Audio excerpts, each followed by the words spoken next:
CO and hello everyone. We're going to begin our webinar for today. Welcome to ANA's webinar, Food Sovereignty in Native Communities, presented by ANA's Eastern Region Training and Technical Assistance Center. This webinar is part of ANA's bi-monthly webinar series. My name is Kwani Asui and I will be your host for today's webinar. I am the Outreach and Technical Assistance Specialist for the Eastern Region and have been with the Eastern Region for a little over a year now. I am an enrolled member of the United Kituah Band of Cherokee Indians in Oklahoma, and I'm very happy that you could join us today. Before we get started, I'd like to share some housekeeping items with you. We want to let you know that this webinar is being recorded and it will be available in a couple of weeks on both Eastern's website and ANA's website. If you would like a copy of today's PowerPoint slides, you can find those under the Handouts tab, which is towards the bottom of your control panel. And your control panel should be on the right side of your screen. If you can't find it or don't have a full view of your control panel, you can look for the orange arrow, which is the grab tab, which is, you can see on the screen. If you click that, that should expand your control panel and give you a full view of your control panel. Also, if you have any questions during the presentation, you can enter them at any time during the presentation in the question pane of the control panel, or you can put it in the chat box. And we will have a question and answer session at the end of the webinar if we have time to do that. So let's get started. Wanted to briefly talk about tribal food sovereignty. I'm not gonna, we have a lot to cover today, so I don't wanna spend too much time on definitions and stuff, but on the screen you'll see the National Congress of American Indians definition of tribal food sovereignty, and you can find that on their website. And in fact, they just had a webinar themselves on food sovereignty just before we came on. So some of you may have been on that. But they have an announcement and we'll go over that a little later in the webinar. But basically, tribal food sovereignty is the right for indigenous nations, indigenous peoples to define and shape their food systems that match with their cultural values. And this idea of food sovereignty, food sustainability, and returning to more traditional foods is gaining speed in Indian country. And this includes everything from growing and gathering foods, hunting, fishing, and just having access to those foods. So a little bit about how ANA can help your food sovereignty project. If you have a food sovereignty project in mind, or maybe you already have one going and you need additional funding for it, one way is to apply for an ANA Social and Economic Development Strategies grant, or better known as a SEDS grant. This grant opportunity is for projects with a 12-month, 24-month, or a 36-month project period with possibly up to $400,000 per budget period. If you go to the grants.gov website, they are projecting the published date of the SEDS FOA for February 22nd, 2021. But that could possibly change due to the change in administration and the fact that we are still dealing with a pandemic. So those factors and unforeseen factors could affect the actual date the FOA is published. So check with ANA or your regional TA centers and to get updates on the actual publication date of the SEDS FOA. And if you decide to apply right now, the anticipated project start date would be September 30th of this year. All right, so enough hearing from me. Now we're going to get to the good stuff. We have a great webinar planned for you today. For this webinar, we wanted you to hear actual experiences and stories from tribes and organizations that are helping their Native communities thrive through food sovereignty. And today we have 3 dynamic presenters who are all current ANA grantees. And you can see who they are on the screen. So first up is Jamie Adams. Jamie is the Economic Development Planner for the Fond du Lac Band of Lake Superior, Chippewa. Her primary duties include grant writing and management and program development, while her role supports all aspects of tribal government, such as transportation planning, utility development, law enforcement, and housing. Supporting access, education, and promotion of healthy local foods is one of her favorites. So please welcome Jamie, and Jamie, take it away. Thanks, Kwani. Hi, everyone. Thanks for attending. Like Kwani said, my name is Jamie Adams. I work for the Fond du Lac Band in their planning division. The Fond du Lac Band of Lake Superior, Chippewa is located just south of Duluth, Minnesota, in a kind of a rural setting. We have about 4,000 band members. Half of those band members live on the reservation. Our reservation is about 4,000 people, both band members and non-band members, to give you guys an idea of our community a little bit. So the Fond du Lac Band, we've had different food gardening type of programs happening for quite some time now, and really it's all part of food sovereignty. And one thing that we realized is that we've been doing this work long before food sovereignty was really, I'm going to say, kind of a buzzword. So we started our Kodiak program, which means gardening. We had a gardening program that started over 25 years ago, and that program was an educational program that had educational classes and then also gave out seeds and plants to our community members. That program is still going on today, and through that program we serve about 144 households on the reservation. In addition to that program, we have a 13 Moons program through our resource management division that focuses on culture, ecology, and natural resource management as it is appropriate to the current moon cycle. And so a lot of those also relate to food and food sovereignty.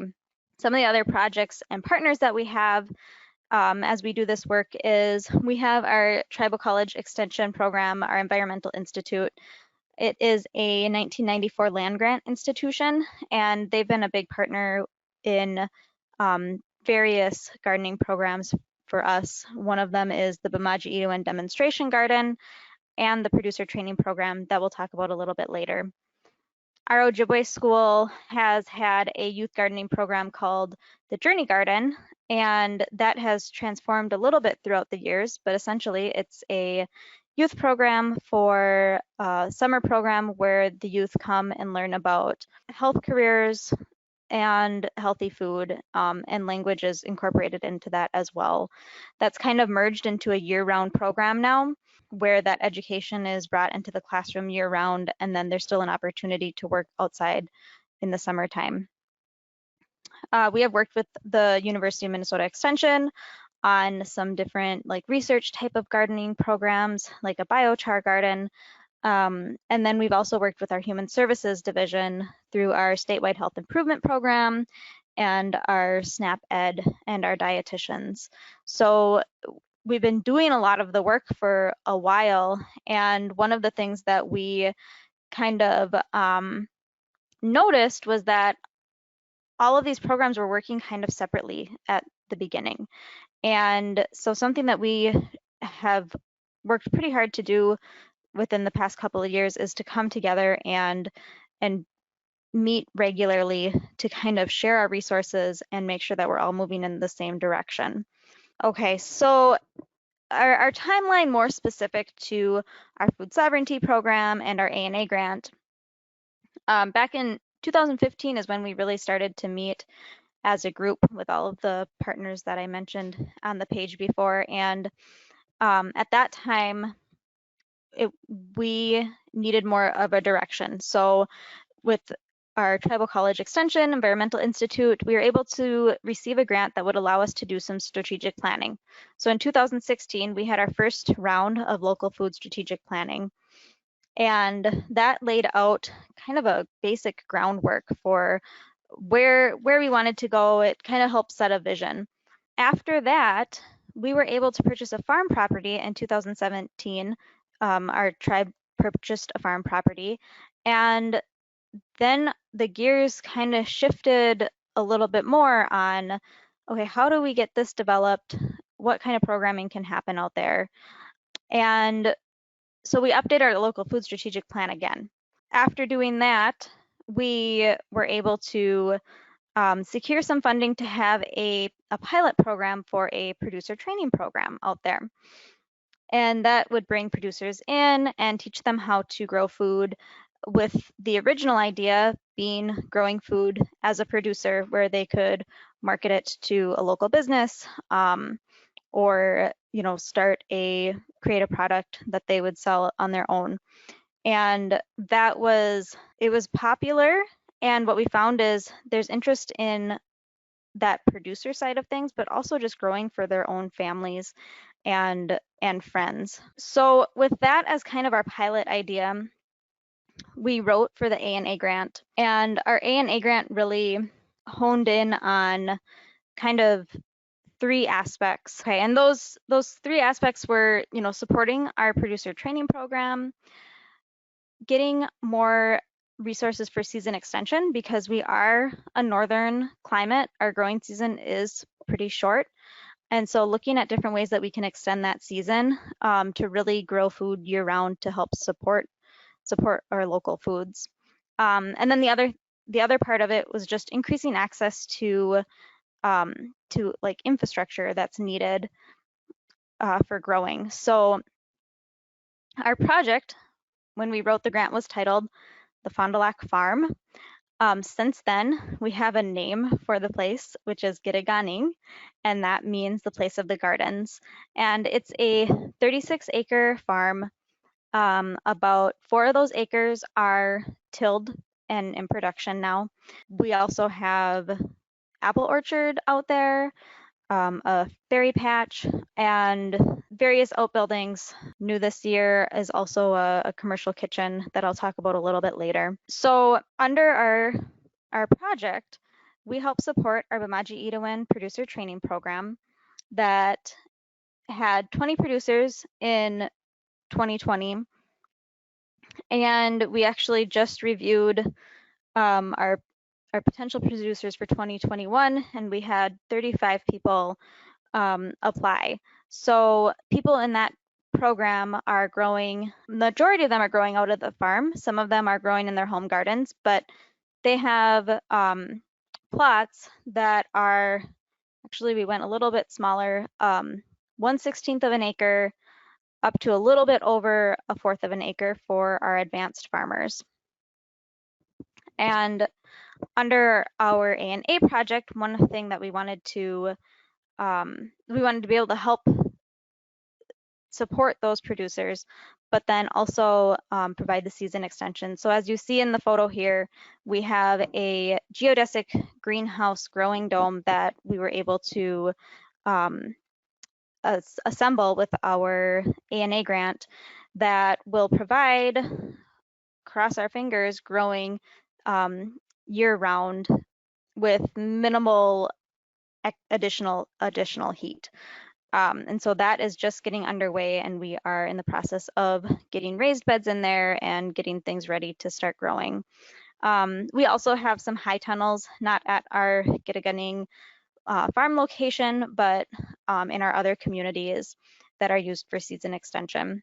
Being able to support our farm, growing locally, our food sovereignty efforts in that aspect, we've had our impacts and our challenges. I'm actually going to start with the challenges first, and then I'll talk about the impacts. But COVID-19 was a huge challenge, as I'm sure everybody experienced this year. But for us, we had to create operating policies that were going to allow us to operate in a safe manner and still grow food. While a lot of things were getting canceled, the growing season was just about to start and we couldn't not grow anything. Um, and it was really important to do it as safe as possible. The other challenge is the distribution. We were hoping that our producers would be able to bring their produce to farmers markets, that we would be able to kind of promote a little bit widely that way. And that just wasn't really an option for us this year. So despite the challenges, some of the community impacts is we were able to support our farm to school program at our Ojibwe school, which the produce from the gardens, we were able to bring them in. And the picture you see there is Mace, our head cook at our Ojibwe school. And he was able to just make whatever we brought in, he would figure out how to make it for the kids and send it out. Other excess produce that we had would go to our elders through our elderly nutrition program. And we were able to do some deliveries to some of our elder housing units. So really the biggest community impact I would say that we experienced this year was that hope and that pride. While everything else was shutting down and things were so uncertain, we were able to, provide that sense of hope that things are still going to grow. We can grow food ourselves, and here's how we can support the community. Okay, so future plans. We, through our CARES Act funding, we were able to really invest in some of our farming infrastructure. We were able to build a commercial kitchen and cannery, and that will be a place where our producers out in the garden or other nearby producers are able to bring in their garden produce and process it to either make for their families or to process it in a way that can then be resold as a business entrepreneur enterprise. So that is a huge step for our future plans. We've also been able to invest in some additional sites beyond our Gittiganing site, and with the commercial kitchen and cannery, offer up some storage space through a root cellar. So a huge important part of our future plans is we will once again be updating our strategic plan to incorporate some of these and to look at the next steps on where are we going to go once this once our ANA grant is up. Where is that going to lead us? And one of our hopes is that it will lead us into a agricultural division so that we have a point place for all of these things moving forward and make it a little more cohesive. But it's been really exciting to just look back at our other strategic plans and see how many items we've been able to check off the list as we continue to move forward. So a big miigwech. These are some photos of our project team. I wasn't able to get everybody on here, but it's been a team effort. And I would say for any of you looking to do a food sovereignty project in your community, is an advantage that we have as a tribal government is we have so many different divisions all under one roof. So, we work with our education, with our resource management, with our health and human services, working together with all of those groups of people to propel forward and make some of the visions possible. If you have any questions, I think there'll be an opportunity for questions at the end. And my contact information is on the slide. So thank you. Thank you, Jamie. Thank you for sharing your story and experiences. You guys are doing some really good work up there. So moving on, our next presenter is Robbie Townsend Venel. Robbie has been supporting successful economic development in rural Alaska for over 30 years. Her focus since 2004 is on the long-term sustainability of Kodiak's small coastal communities. She is a founding member of the Kodiak Archipelago Rural Regional Leadership Forum and the Kodiak Archipelago Leadership Institute, or KALI for short. and she has served as the forum's facilitator and as Collie's project director since their inception. And as project director, Robbie leads Collie's efforts to establish a regional network of Alaska Native-owned farms to enhance community food security, sustainability, and economic development. So please welcome Robbie to our webinar. Take it away, Robbie. So these are just some pictures of what's going on in Kodiak right now, and we'll talk more about these as we get further into the presentation. But this is all about feeding our people in a very food insecure environment. So the Kodiak Archipelago, or Kiktok, is the homeland of the Kodiak, Sukpiik, or Lutik people. We have 6 communities that are home to 10 recognized tribes. Since we are an island community, we're only accessible by commercial air flight or water. And you can see around the island, the 4 communities we're going to be talking about today are Port Lions and Uzinki on the north end, Larsen Bay down there on the southwest side, and then Old Harbor down there on the southeast side. Kodiak is the 2nd largest island in the United States after the big island of Hawaii. We like to say it's the second largest Hawaiian island. So the Kodiak Alutiiq folks are traditionally people of the sea. It's a really amazingly beautiful homeland, but the weather and environment is very challenging. It's a wet, windy maritime environment, but the sea is and traditionally has been very abundant, and these communities have been basically a maritime subsistence culture up until a couple generations ago. So the sea has sustained this island community for about 7,000 years. But this story has been radically changing over the last 40 or 50 years. Federal and state policies have been implemented that are more in line in supporting large commercial fishing industry. And as a result, subsistence access has been limited. Our economy based on commercial fishing has also been limited.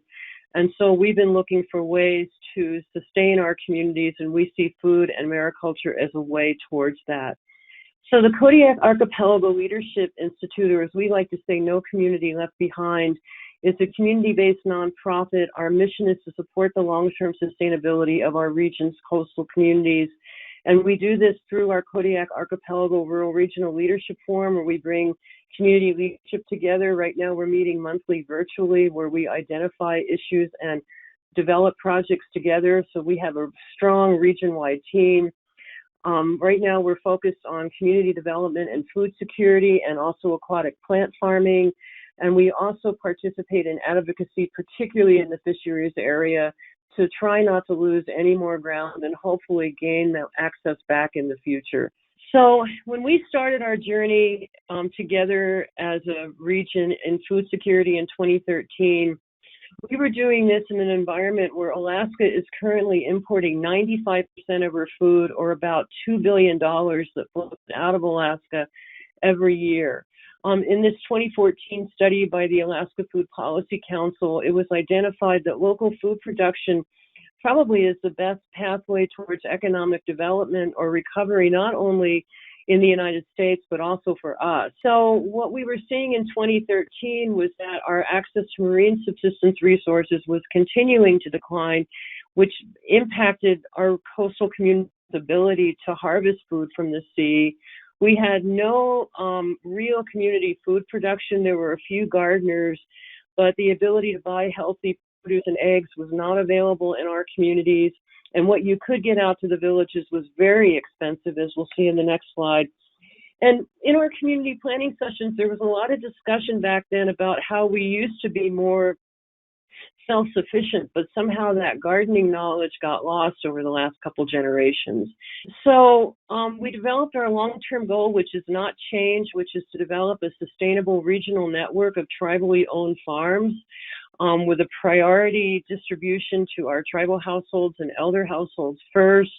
And you can see in this chart that we chose Tucson, Arizona as the base because it's close to both Mexico and California production, since all of our produce, for the most part, is being imported into Alaska.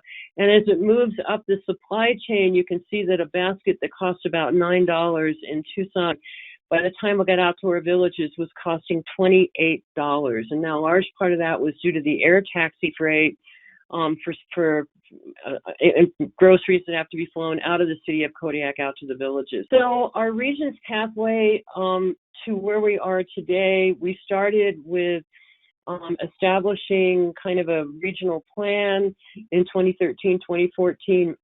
We used that plan to develop an ANA grant that was successfully funded between 2015 and 2018. Then at post-ANA, we received funding from the USDA 2501 program to deepen and expand the training program developed under the ANA grant. Then we continued with economic development about how could we grow our farms to year-round production.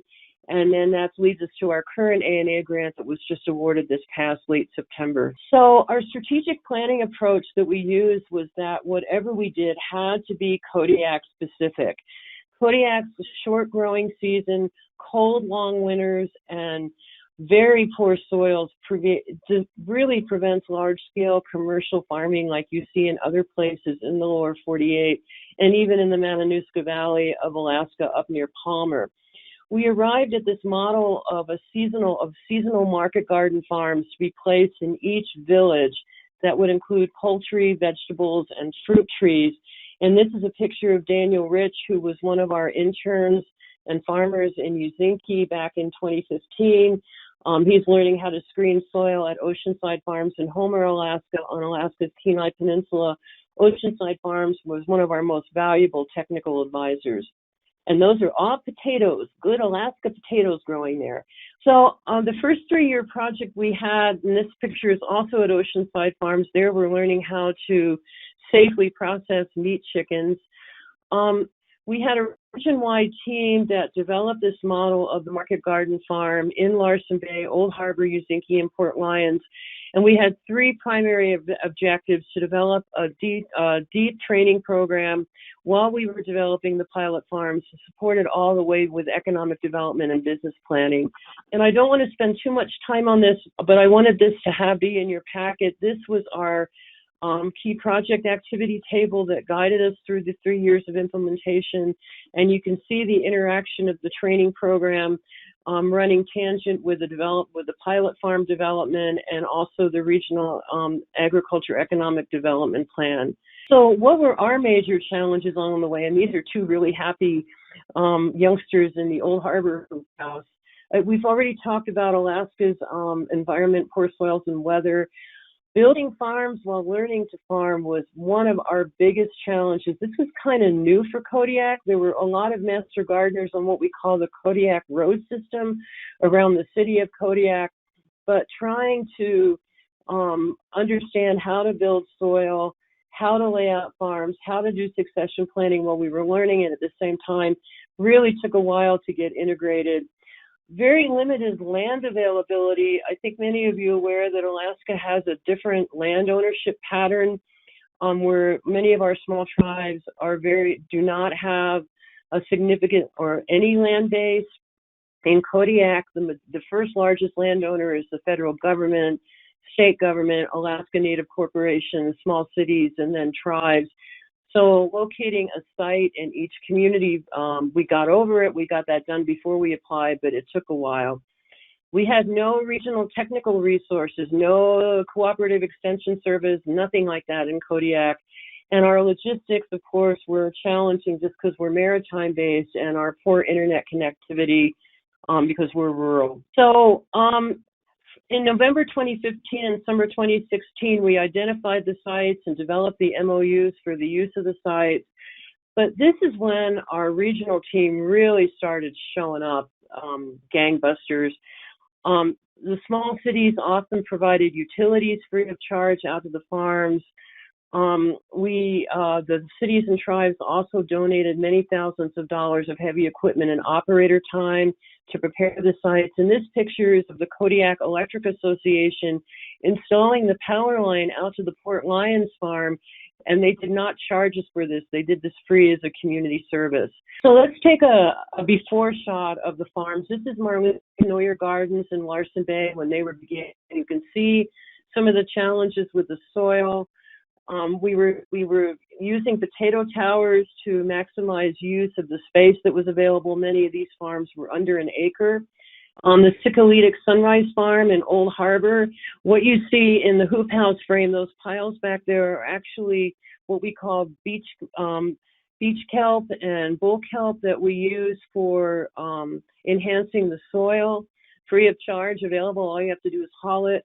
And then one of our other big problems was Kodiak brown bears. The picture there is a Kodiak brown bear picture in the potato patch in Old Harbor. They didn't like potatoes, but bears sure like chickens. And that we had, one of the first things we had to do, as you can see here, is put up fencing to keep the bears out. So the Port Lions farm had one of the biggest challenges because their only available site was heavily timbered. So they had to clear the site with the help of city and tribal equipment, buck up the timber, saw it up in the firewood, and the firewood was delivered free of charge to elders. And then Spruce Island Farms got really creative in trying to find a site, and they placed their site on an old gravel airstrip right outside of the community. The green there on the airstrip designates the site when we were starting, and you can see what that site looks like as we start to build. So some of our successes, the hoop houses were a huge undertaking. We had to get 8 hoop houses, 2 to each one of these villages. And I want to give a heads off to Guy Bartleson, who led our team in identifying Kenai Feed and Supply as a vendor. We were able to get all these transported in a container to Kenai and then load it on a landing craft and send it down to Kodiak, where it went around the island and dropped everything off. So you can see a picture here of us loading part of the hoops by crane at the city of Kodiak dock to go down to Old Harbor. And then what we did is we brought all our teams over to Uzinki in September of 2016, and we had a hoop house raising. Kenai Feed and Supply came down, taught us how to put these hoops up, and then the other 3 teams were able to go back to their communities and then get their hoops up. Egg production and poultry came online in 2017, and eggs are proving very, very popular in all 4 communities and still producing. And then our training emphasis, really, we ended up really focusing on farm layouts to maximize production in our short growing season. We worked really hard to identify varieties with our master gardeners that do well in Kodiak, and then lay out succession planning so that we were utilizing the full season at all times. We are continuing our annual farm layout workshop. All the teams come together in Kodiak, work with our technical advisors to lay out their farm plans, usually in November or December for the next season. And then in the summer, our advisors would go out to each farm and review how they were doing, and then offer them advice and ways to improve production, ways to get back on track. So the farms today, let's take a look. They're all successfully operating and providing seasonal fresh veggies and fruit. We learned how to do fruit trees in high tunnels, including cherries and apples. We're providing employment to at least 1 farm manager and seasonal workers in each community. And our Alaska Native corporations are continuing to support interns in the summer. And we've now integrated with our schools. Kids are learning how to incubate eggs, raise chicks, start seeds, and our elders are volunteering at the farms. And this picture is seed starting in the Larson Bay School. So here's Marlene Knoyer Gardens that we looked at earlier, that's named in honor of a cherished elder who taught gardening over the years to many children in Larson Bay.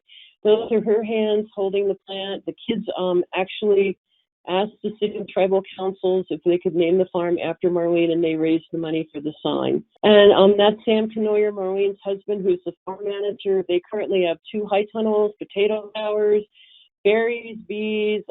Their business plan, I guess you would call their farm plan, is that community members are served first, food is donated to community households, and then sales are made to the commercial fishing and hunting lodges in Larson Bay and the Kodiak Food Harvest Co-op in the city of Kodiak.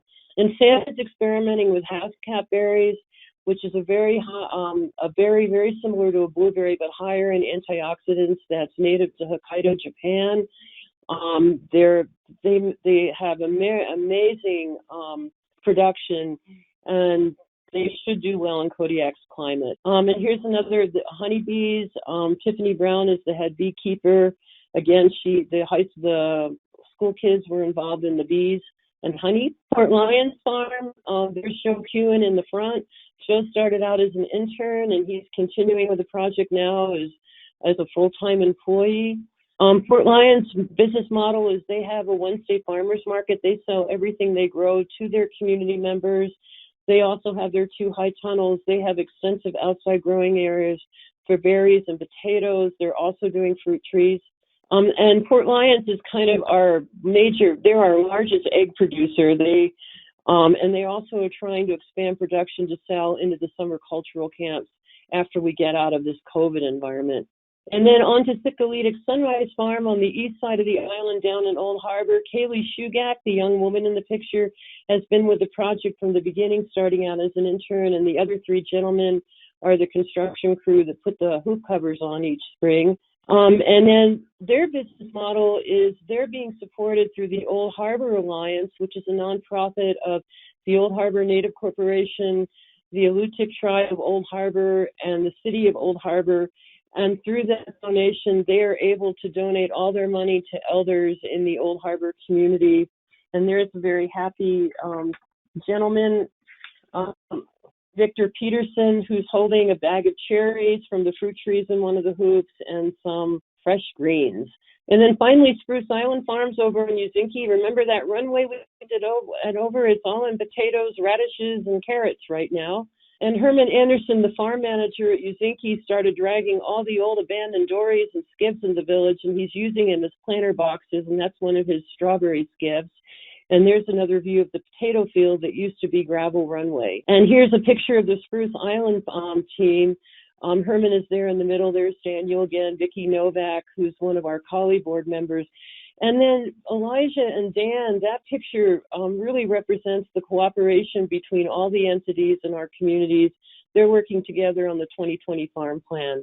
And our project success, again, was supported by our strong regional team and our extraordinary community support. And I just want to call out Dr. Casey Matney with the University of Alaska Fairbanks Extension Service. Casey's actually based up on the mainland, but he really made himself available to us when we needed him. Oceanside Farms, we've already talked about, the Kodiak Soil and Water Conservation District, and our small cities and tribes. And then after the ANA grant ended, we received 2 successive years of funding through the USDA 25 program, which is something I really recommend everybody to look at. This is for beginning ranchers and farmers who are considered in disadvantaged populations, and by definition, Alaska Natives and American Indians are considered disadvantaged populations. So we were able to expand and deepen our annual project training cycle and also expand the number of tribes that are participating in the training activities. As we continued with our business and strategic planning, it became really necessary to find a way to expand our growing season so that we can produce year-round. And we looked at a number of opportunities, and really we kept coming back to hydroponics, but hydroponics can be challenging in Alaska because some of the villages have very high utility rates. But vertical harvest hydroponics out of Anchorage and Palmer, Alaska, have been designing turnkey hydroponic systems specifically for rural Alaska. And we took a really hard look at what they were doing, developed some detailed economic feasibility planning, and from there developed a 3-year ANA SEDS proposal that was funded this past September. And that should say 2020, sorry. So this project looks a whole lot like the other one, only now we're doing hydroponics year-round. Our goal is to establish year-round access to organic, locally grown lettuces and greens in 6 of our tribal communities. Last time it was 4. We're now including 2 tribes in Kodiak. We're going to be phasing production in over 3 years, supported by a comprehensive training program. And also, this is something new, we're going to be developing a regional-wide marketing and branding program to support all the additional production. So here's a picture of what we're getting. The Sunny Pro XL cabinets are capable of producing up to 1,800 heads of lettuce a year. Each one of the 4 small communities that have the existing farms are going to be getting 2 of these cabinets. The first round is in manufacturing, and they will be delivered next month and will be in operation by the beginning of March. And we hope to harvest our first greens in April. In addition to those 4 farms, there are 2 tribes in Kodiak will each be getting a cabinet this year.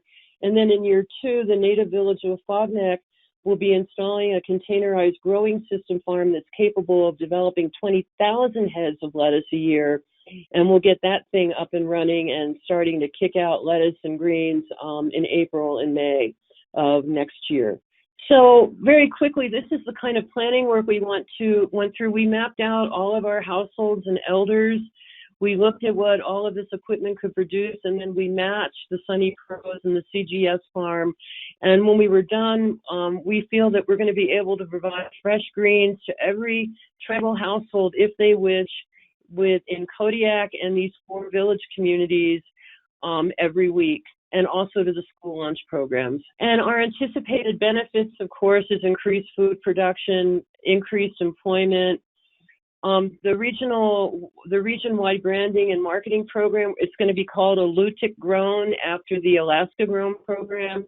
And we're in the process of developing that branding now that incorporates Alutiiq design elements.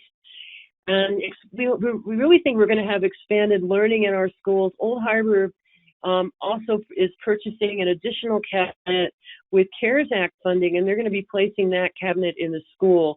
And this picture is of Val Morale, who's one of the elders from Larsen Bay, who's been coming to trainings and working with their project, with her daughter, Marilyn Henson, who's the tribal administrator for the native village of Larsen Bay. So I just want to say many thanks to our projects, to our project partners, and this is a list of everyone who kind of dug in and helped out since we got started in 2014.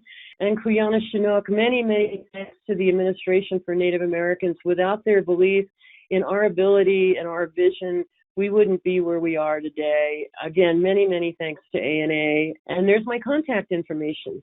Thank you. Thank you, Robbie. Oh, wow, that's amazing work you're doing up there in Kodiak. So thank you for sharing. All right, so finally, we have Grant Shadden and Tracy Zofska with Red Earth Gardens of the Sac and Fox tribe of the Mississippi in Iowa. In a little bit introduction about them. Grant Shadden is the farm production manager for Red Earth Gardens. He is a graduate of Iowa State University and is passionate about permaculture, regenerative resource management, and educating and empowering others to pursue the same. He holds multiple certifications in permaculture design. He has worked developing permaculture and regenerative agriculture systems in all sizes, from small urban lots in Kansas City to an 80-acre working demonstration farm in Montana, and has worked internationally as well with tropical and dryland systems in Uganda and Kenya. Our other presenter from Red Earth Gardens is Tracy Zofka. She is the Workforce Development Coordinator for the tribe. She is a graduate of the University of Northern Iowa with 17 years of experience in workforce development programming. As a certified Gallup-Clifton Strengths coach, Tracy implements a strength-based focus to workforce development and finds that allowing people to grow their talents is key to everyone defining their path to excellence. Developing and implementing numerous training and development curriculums, Tracy enjoys being in the classroom and creating an environment where everyone learns together. With a passion for organic food, the environment, and people, combining workforce and organic farming is a great journey for her. So please welcome Grant and Tracy. Thank you, Kwani. So yes, we are Red Earth Gardens in Tama, Iowa. And we are part of the Workforce Development Department of Meskwaki Tribal Operations. So a brief introduction of our project. It was established in 2013 as an enterprise of the Meskwaki Food Sovereignty Initiative. And Red Earth Gardens is a branch of that tree that has a production-oriented and workforce development focus. The Meskwaki tribe had a desire to increase the health of tribal members and provide workforce development training and meaningful employment for community members, all while reclaiming sovereignty of traditional food pathways, as well as branching out into more of a commercial scale production model. And so this whole project was directed by data received from a community member survey, and all the responses were compiled to look at what the community really wanted, or at least was what they were saying they wanted at the time. And as a result of that survey, we received the ANA Seeds funding in 2015 for diversifying red earth gardens and developing a workforce development program. So project overview, this ANA Seeds funding for diversifying red earth gardens enterprises for increased revenue and workforce development opportunities. A little background, so the land design was created by outside consultants for vegetable operation and mixed orchard with organic practices to be utilized. It is a 40-acre farm, and about 5 acres was under cultivation for vegetable production using tillage. Additional funds for equipment purchases and project supplies, as well as infrastructure improvements like greenhouses, movable high tunnels. Support was also given for staff training and development and other supporting budgetary line items. So these pictures you see on the left there are single liter trellised tomatoes in a high tunnel purchased with ANA funding. Incredibly productive. You can see below there we're also intercropping things like carrots on the sides of the rows, and these growing structures, they're a serious investment, and if you take the time to really learn how to utilize them, the production capacity is phenomenal. On the right, that is a tool called a quick cut greens harvester, also purchased with ANA funding, and that can harvest, depending on the operator and the condition of the crop, up to 100 to 150 pounds of salad mix per hour. And so you think about that in terms of your production models, and leveraging a tool like that, especially if you can get funding for it, is an absolute game changer for a farming operation. In conjunction with the farming side of the project, we also had a workforce component. In our workforce component, that included a 3-week classroom training certification for members of the Meskwaki community. We like to go beyond the scope of just the normal soft skills that we teach in a workforce classroom, and also teach the people that were in the program some resiliency skills, looking at barriers that people may have in the work world, things that might be challenges, looking at resiliency planning for them, historical trauma. We also talked about small business and entrepreneurship, because we have a lot of people that engage in small business atmosphere, or maybe have even started a small business on their own, that came into the program. In addition, we also used the Clifton Strengths Finder that we found to be very useful in helping people identify their talents that they naturally had, and then build upon those. Each unique individual's considerations were then taken into that whole planning to help them down their road of success for workforce. So after completing the 3 weeks in the classroom, the participants were invited to on-the-job training, and that was at the farm, where they learned the skills and different production methods at red earth gardens. And they were able to work for some sessions were 8 weeks, and then we also had a couple of sessions that were longer, giving people that time frame to learn the new skills, have current work on their resume, as well as they're going through that process, we could tackle some of the things that maybe get in the way of work sometimes, and they would have the support of our program to do so, to help them. We were able to offer transportation, for example, to get people into the classroom as well as onto the job. And that proved very beneficial for the community members taking the class, because sometimes we were dealing with a situation where there was no transportation or no driver's license, and we were able to at least resolve that barrier for the program, and then work to resolve it long term, because a lot of the people going through the program went on then to have other jobs within the community, somewhere outside of the community, some at our local casino, as well as We have several people that were hired on at our farm in permanent and seasonal positions and continue to come back and apply for those seasonal positions year after year to work with us. So funding for group projects, also offered experience working on teams and with a budget and some financial. We went ahead and with the community projects, they gave back to the community, doing a few things like a picnic area was established, some landscaping education and tree planting that the participants in the different cohorts chose to do for the community. So community impact for our project. As we stated in the beginning, we had a need for nutrient-dense food for the Meskwaki community. So there was more access to clean, organic, nutrient-dense produce here on the settlement for the community members. And we also have got a following of the surrounding communities of people purchasing our produce as well. We also had healthy eating habits and nutrition awareness through our diabetes program that we partnered with, each week giving people that were active in that program a bag of produce worth about $30 that they got for free then by coming to the farm, and we would have seasonally fresh produce each week, something different for them, along with some recipes on how to use the produce that they were receiving.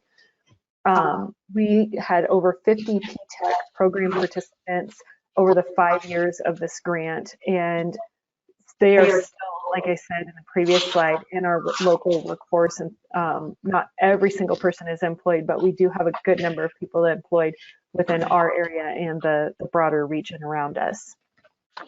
Yeah, these pictures just show when using this funding, especially for if it's soil improvement strategies, these infrastructure improvements like greenhouses, how much production capacity can be increased, and how much more for us in our program that meant workforce development training opportunities, this intensive undercover production model was an opportunity to teach these P-TECH program participants pretty high level horticultural techniques like this single leader pruning, lower and lean tomatoes that can serve them well. They really took a lot of ownership over it and pride, which was really rewarding to see.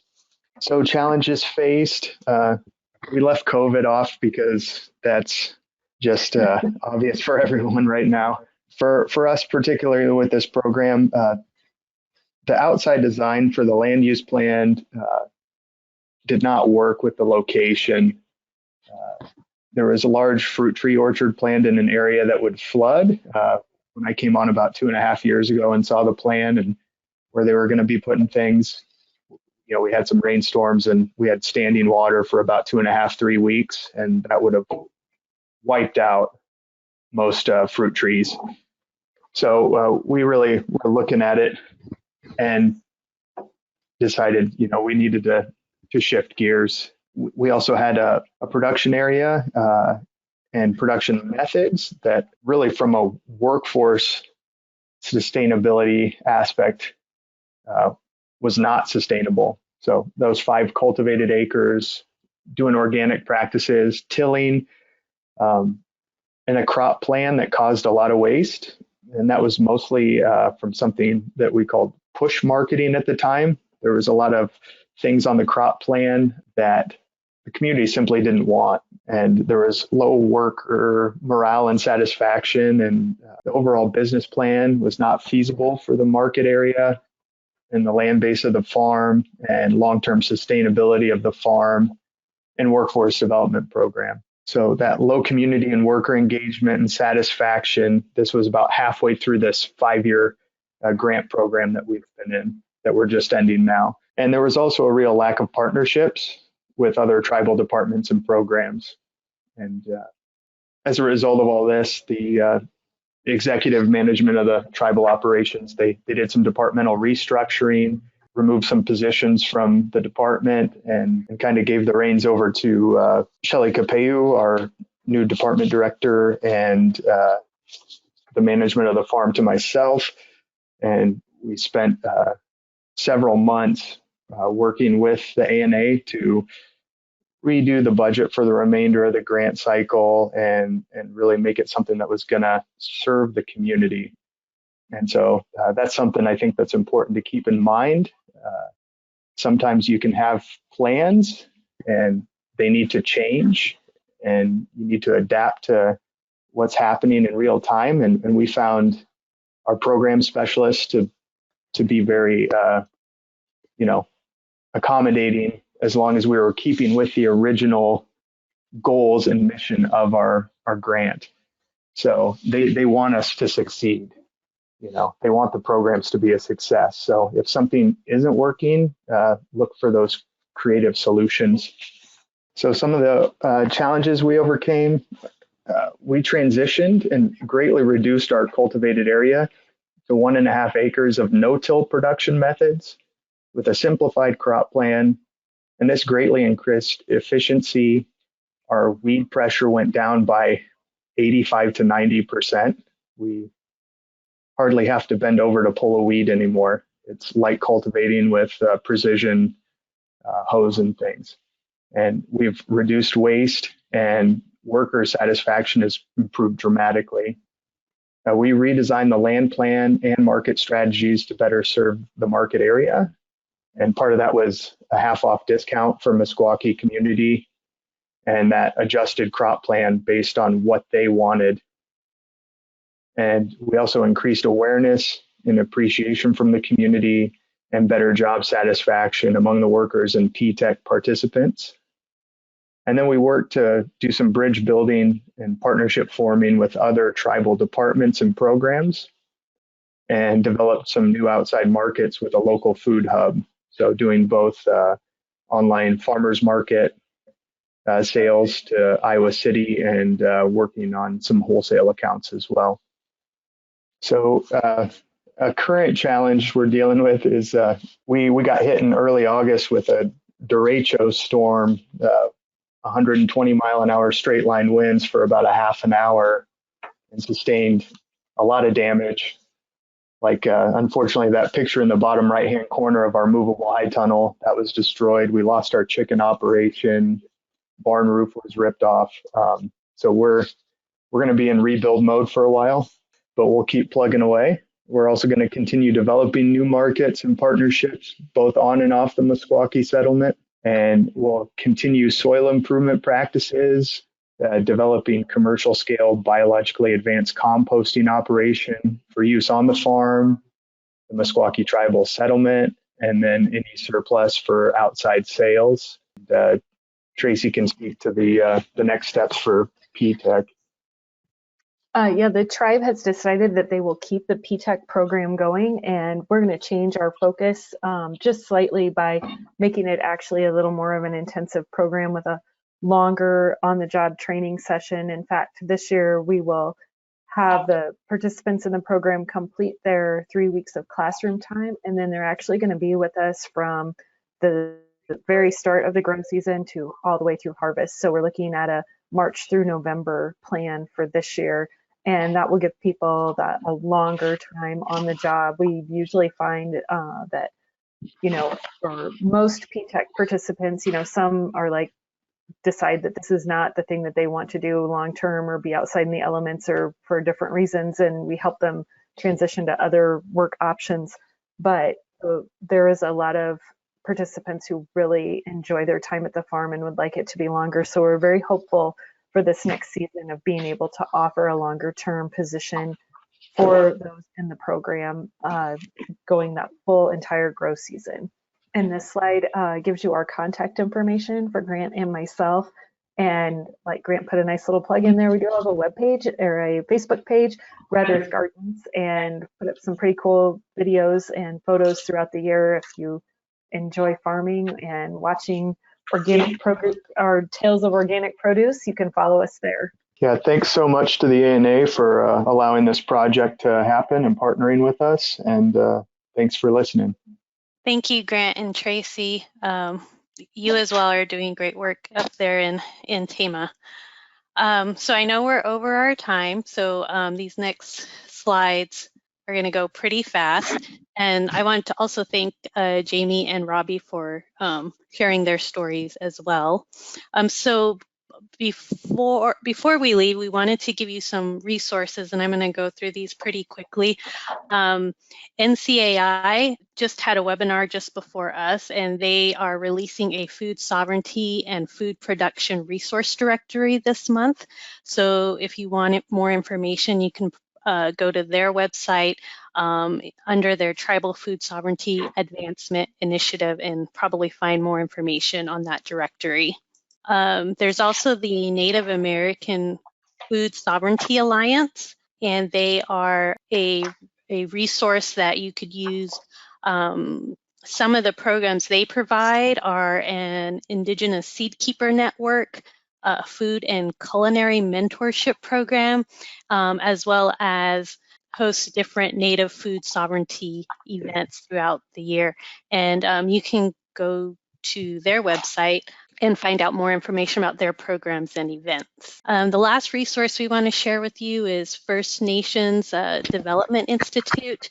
They actually have a Gather Food Sovereignty Grant, which coincidentally the due date is today. So you may you may want to go check out their website to find out if for other grant opportunities or for the next round of this Gather Food Sovereignty Grant. They also have a wide range of publications on their websites and webinars dedicated to food sovereignty. So another resource you could use for your project or future projects. We had a question and answer session, and we're over our time, but I don't see any questions. But if you do have any questions, please feel free to email any of the presenters or myself, and we can get those answered for you. There was one question, Kwani. There is Okay. one of the attendees asked, do any of you include cultural or regional foraging activities in your food sovereignty strategic planning or your project? Jamie, do you include any kind of foraging activities? Or Robbie? Yeah, so for Fond du Lac, this is Jamie. It's something that is a priority of ours, specific to under our grant. We haven't done that much, but we do try to hold classes every so often on foraging local foods, and that's one thing that we had kind of put for a priority for next year too, is looking at the local foods and like when you're weeding, what kind of weeds are edible, and other talks on our property, our farm property. It's partially wooded, about doing more of like a food forest and supporting the local foods that are found in the woods too. I was going to say, yeah, with the Meskwaki tribe in Iowa, with the ANA grant, there was the Meskwaki Food Sovereignty Initiative, and that was kind of a separate branch of the tree, and their program focus is more on the traditional indigenous practices of the Meskwaki.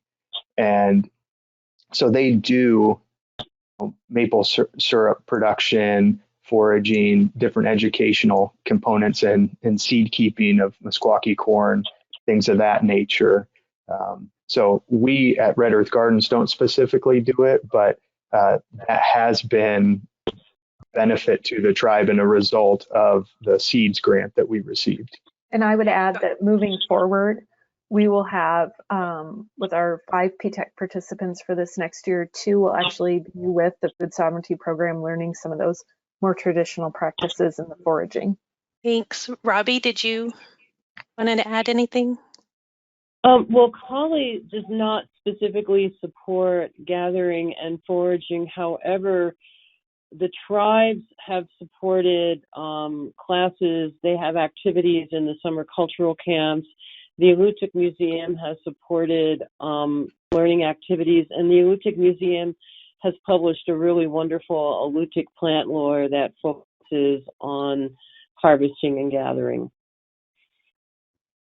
Great, thank you. I do see we have one more question for the panelists. Do any of the farms or gardens have a composting program attached to it? We do. We have a composting. Grant could probably speak a little more to that. Okay, I'll make it brief because this is where I nerd out really strongly. Yeah, so we're experimenting with a lot of different composting methods and soil building practices, and there's so many great options depending on your location and your resource stream. We do the vermicomposting with worms. We did get a compost turner through the grant that we're going to be starting up this spring to do a larger commercial scale composting operation. And then we also have something called a Johnson Sioux compost bioreactor. So that's something that people could look into. All good options. And then we also used ANA funding to get training in the Soil Food Web Academy. So learning how to identify microorganisms under a microscope to make sure you're having the right balance of biology in your compost products. And this, Robbie, we have emphasized compost as part of the soil building program with the farm activity. With our 2501 grants, we were actually able to produce a series of videos on how master gardeners in Kodiak compost. Oceanside Farms did a really comprehensive composting video utilizing locally available materials, as did Anton Larson Island Farm, and there they focus on biochar production. And the Kodiak Soil and Water Conservation did a really wonderful training for us called To Peat or Not to Peat. Beach peat is probably our most valuable soil enrichment in the Kodiak region. So yes, compost has been a big part of our project. Jamie, did you have anything to add to composting? No, I would just add that's something that we want to start doing more of, and kind of create some designated spaces to be able to do it better. Great, thank you. I don't see any other questions, so we'll move along. And thank you, Jamie, Robbie, Grant, and Tracy for answering those questions. We're coming to the end, and on the screen you'll see the regional training and technical assistance centers. If you're not familiar with ANA, ANA contracts training and technical assistance providers in 4 geographic regions, and they provide free training and technical assistance to not only ANA grantees, but ANA applicants. If you're wondering which regional TA center you fall under, I'll start with the Eastern region, our region. The Eastern region covers the area starting with the state of North Dakota, going down to Texas and everything east of there. The Western region covers the remaining lower 48 states, which is Montana down to New Mexico and everything west of there. Continuing west, the Alaska region is self-explanatory. It covers the state of Alaska.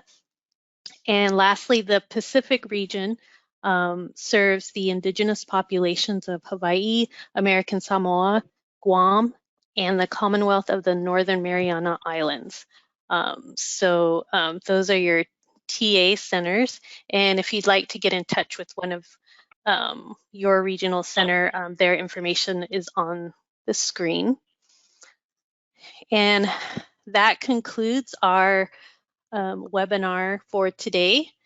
I want to thank everyone for joining us and sticking around. I know we went over a little bit, but it's such an interesting topic, and we could probably go another couple of hours with this topic, but we're already over our allotted time. So thank you again, everyone, for joining us today and learning about food sovereignty in Native communities. We appreciate you taking time out of your busy schedules to spend time with us.